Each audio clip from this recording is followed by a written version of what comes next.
আর আমি এসেছি আজকে সিংহ রাশি মানে লিও জোডিয়াক সাইন একটা ইয়ারলি প্রেডিকশন নিয়ে, যেখানে আমি সবটাই একটু একটু করে কভার করব। ফার্স্টেই বলি লিও, দিস ইজ দ্য মানে লিও মানে সিংহ রাশি, সিংহ রাশির অধিপতি রবি, এবং সেই রবিরই হচ্ছে বছর। সেক্ষেত্রে আমরা বলতেই পারি যে সিংহ রাশির জন্য ভালো। হ্যাঁ, বাট ভালোর সাথে সাথে কিছু কিছু ছোটো ছোটো সমস্যাও আছে, যেগুলো আজকে আমি ইয়ারলি প্রেডিকশনে বলবো। ফার্স্টেই বলছি সিংহ রাশির ওপর দিয়ে কিন্তু কি যাচ্ছে না, শনির ঢাইয়ার প্রভাব কিন্তু যাচ্ছে। তো ফার্স্টে বলবো যে হেলথের ক্ষেত্রে কিন্তু একেবারে মাইন্ড ফ্রি রাখলে হবে না, কেননা হেলথের ক্ষেত্রে কিন্তু চ্যালেঞ্জেস এবং শরীরের প্রবলেম আসতে পারে। প্রথমত আননেসেসারি মাথা ব্যথা এবং ব্যাক পেন এবং ডাইজেস্টিভ সিস্টেমে একটা বড় রকমের সমস্যা, যেটা কিনা আমাদের খাবার ডাইজেস্ট করতে হজম করতে লাগে, সেখানে একটা বড় সমস্যা দেখা যাবে, যার জন্য তোমরা কিন্তু লিটল বিট ওয়ারিড থাকতে পারো প্রথমত।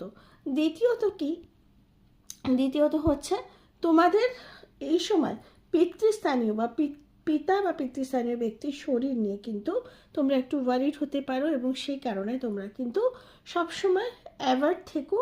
যদি এরকম কোনো এমার্জেন্সি আসে, মেডিকেল এমার্জেন্সি আসে, ইগনোর করো না এই বছরে। এবার বলবো জবের ক্ষেত্রে কিন্তু তোমার উপরে একটা বড় প্রেশার থাকবে। তোমার সুপিরিয়র তোমার এতটা ওয়ার্ক ডেডিকেশনের পরেও স্যাটিসফাইড হতে না পারে, সেক্ষেত্রে কিন্তু তোমার মুড সুইং করতে পারে, মাইন্ড ফ্লাকচুয়েট করতে পারে, অনেক কিছু হতে পারে। সেগুলোকে কিন্তু নিজের কন্ট্রোলে এই সময় রাখতে হবে, কেননা তুমি জানবে যে তুমি যে এফোর্টটা দিচ্ছ, তুমি যে কাজটা করছো, সেটা কিন্তু খুবই বেস্ট ওয়ার্ক। এখন কিন্তু তারা বুঝতে না পারলেও পরে সেটা রেকগনিশন হবে। তাই জন্য বি কেয়ারফুল লিওস। যদি তোমাকে কেউ হিউমিলিয়েট করার চেষ্টা করে, তুমি কিন্তু তোমার কাজ করে যাবে, তুমি কিন্তু মুড সুইং এবং মুড ফ্লাকচুয়েশনে আসবে না। এবার বলছি যারা বিজনেস সেলফ এমপ্লয়মেন্টের আছো, সেলফ এমপ্লয়মেন্টের ক্ষেত্রে কিন্তু ইনভেস্টমেন্ট খুব বুঝে শুনে করতে হবে, ভেবে চিন্তে করতে হবে। যেখানে আমি দেখব আমার যদি প্রফিট শেয়ারিং রেশিও যেরকম থাকবে সেই অনুযায়ী আমাকে দিতে হবে। এই নয় যে আমি আমার বন্ধুত্বের খাতিরে বা পার্টনারশিপের খাতিরে বিজনেসে আমি আমার শেয়ারিং রেশিও থেকে বেশি দিয়ে দিলাম, সেগুলোর ক্ষেত্রে কিন্তু প্রবলেম আসতে পারে। ফিনান্সের ফ্লো আসবে, ফিনান্স থাকবেও, ফিনান্সে ভালো প্রোগ্রেস দেখা যাবে। আননেসেসারি এক্সপেন্ডিচারকে তুমি অ্যাভয়েডও করতে পারবে। কিন্তু ইনভেস্টমেন্টের ক্ষেত্রে যখন তুমি ইনভেস্ট করছো, বিশেষ করে শেয়ার ট্রেডিং করছো, খুব কেয়ারফুল। যদি তুমি নিজে কনসালটেন্ট হও দেন ইটস ওকে, আদারওয়াইজ কোনো মানুষের কাছ থেকে কনসালটেন্সি নিয়ে বা কোনো পিতৃস্থানীয় বা কোনো সিনিয়র মানুষের কাছ থেকে কনসালটেন্সি নিয়ে তবেই ইনভেস্টমেন্ট করো।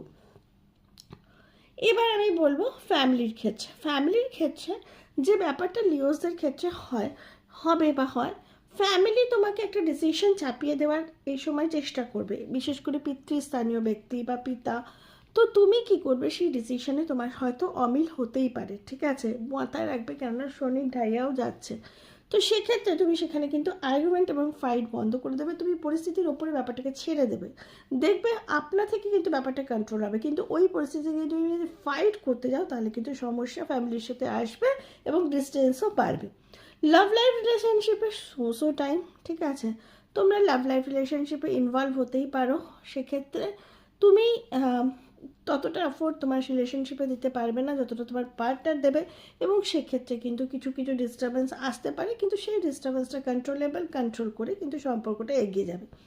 ম্যারিড লাইফ রিলেশনশিপের ক্ষেত্রে কিন্তু লিওসদের ক্ষেত্রে সম্পর্ক একটু গতানুগতিক, একটু ধীমে তালে চলবে।